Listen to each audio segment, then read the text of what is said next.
మీ ప్రాంతంలో గల్పు వలసలు లేవు, ఇంకా ఏ వలసలు ఉన్నా కానీ గల్పు వలసలు లేవు. మహబూబ్ నగర్ కావచ్చు, నల్గొండ కావచ్చు, ఖమ్మం కావచ్చు. మీరు దయచేసి 50 ఏళ్ళ కన్నీటి కథలు చదివిన అధ్యక్ష. ఇప్పటికి కూడా రోజు ఫోన్లు వస్తాయి మాకు. నిన్ననే రామ్నగర్ వెళ్ళాను. గౌరవనీయ గవర్నర్ బండారు దత్తాత్రేయ గారు బోనాలు ఫంక్షన్ పిలిచి వెళ్తాను అధ్యక్ష. అక్కడ సప్లై చేస్తున్న బాబు కామారెడ్డి అబ్బాయి నవీన్ అని, వాళ్ళ నాన్న 2 సంవత్సరాల నుంచి అడ్రస్ లేట అధ్యక్ష. సౌదీలో లంబాడోళ్ళ బంజారా పిల్లగాడు. ఎవరికి చెప్పాలో తెలియదు, ఎక్కడ ఏడాలో తెలియదు. పెట్టెలల్లో శవాలు, ఇండ్లల్లా ఎక్కడికి వెళ్ళాలి అధ్యక్ష? భార్య ఎన్ని రోజులు ఏడాలి? శవం వచ్చే వరకు ఇంట్లోకి వెళ్ళి బయటికి వెళ్ళరాదు. మనమంటే 12 రోజులు కాగానే కర్మ అయిపోయింది, ఎవరి పనులు వాళ్ళు చేసుకుంటారు. కొడుకు స్కూల్లోకి వస్తే మేము నాన్న శవం ఎప్పుడు వస్తుంది అంటారు. తల్లి బయటికి వెళ్తే నీ కొడుకు శవం ఎప్పుడు వస్తుంది అంటారు. 50 సంవత్సరాల కన్నీటి కథలు అధ్యక్ష ఇవి. బొంబాయి అన్నారు, దుబాయ్ అన్నారు, బొగ్గుబాయ్ అన్నారు.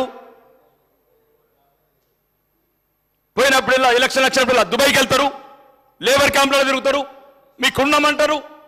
మళ్ళీ ఒక్కరుండరు అధ్యక్ష. 15 లక్షల మంది సోదరులు మదని చెప్పినట్లు ఎవరు అధ్యక్ష? తెలంగాణ బడ్జెట్లో ఎటువంటి అవకాశాలు పొందిన వాళ్ళు, తెలంగాణ ప్రజాకర్షణ పథకాలలో ఎటువంటి బెనిఫిట్ పొందిన వాళ్ళు? 55 డిగ్రీల అధ్యక్ష ఎండలల్లా. కల్లి వీళ్ళనొగడు, పాస్పోర్ట్ లేదనొగడు, చిన్న చిన్న నేరాలకు జైళ్ళకు పోతే పలకరించే వాళ్ళు లేడు, న్యాయ సహాయం లేదు. కాబట్టి అధ్యక్ష వాళ్ళ బతుకులు మారాలంటే నేను మొన్న సీఎం గారికి కూడా లెటర్ పెట్టాను అధ్యక్ష. ఎందుకంటే గౌరవనీయ ముఖ్యమంత్రి గారికి నేను చెప్పాను అధ్యక్ష, ముఖ్యమంత్రి గారు ఉన్నప్పుడే కావాలి ఇది. ఎందుకంటే ఆయన ఆలోచన విధానం, సాటి మనుషుల పట్ల స్పందించే విధానం ఏం లేదు అధ్యక్ష. అలా కోరికలు ఏం లేవు. 1000 కోట్ల అధ్యక్ష, 3 లక్షల కోట్ల అధ్యక్ష బడ్జెట్. ఉదయం ముఖ్యమంత్రి గారు అన్నారు విద్యుత్ ప్రాజెక్టులు 8,000 కోట్ల అవినీతి జరిగిందని. అధ్యక్ష నేను అవినీతిలో కోవట్లేదు అధ్యక్ష. నేను ఆ పార్టీ ఈ పార్టీ ఏ పార్టీ లేదు అధ్యక్ష. నాది పేదోడు పార్టీ, లేనోడు పార్టీ, ఏడారిలో ఏడ్చినోడు పార్టీ. 1000 కోట్లు అధ్యక్ష, 1000 కోట్లు పెట్టమంటున్నారు.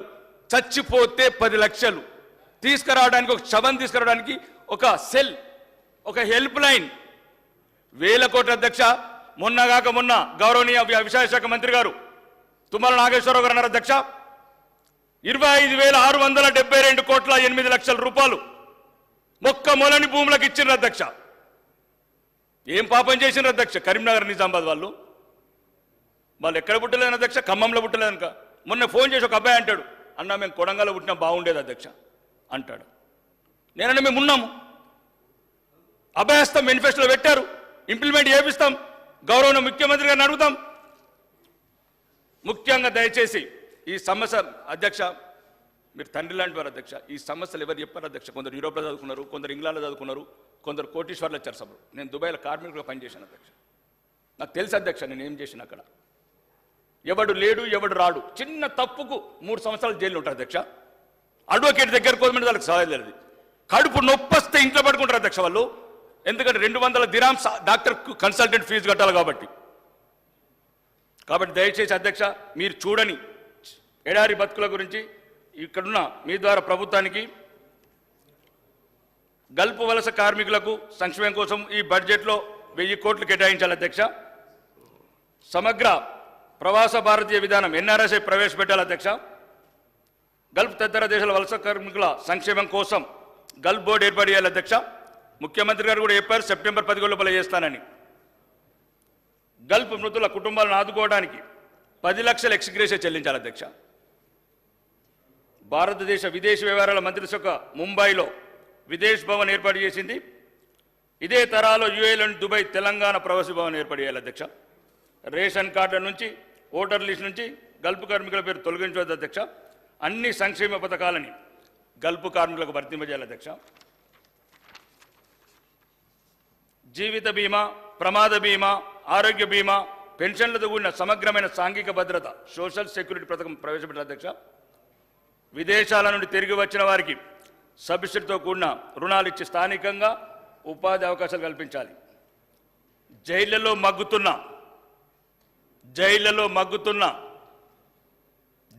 మగ్గుతున్న ఉత్తర తెలంగాణ అమాయక బిడ్డలు లిగలేడి వాళ్ళ అధ్యక్ష ఏళ్ల తెరబడి విదేశాల్లో ఒంటరిగా నివసిస్తున్న తల్లికి దూరమై పల్లెకి దూరమై సంసారానికి దూరమై బిడ్డలకు దూరమై ఉన్న వాళ్ళకి అధ్యక్ష సంవత్సరానికి ఒకసారి రిటర్న్ టికెట్ ఇవ్వాలి అధ్యక్ష.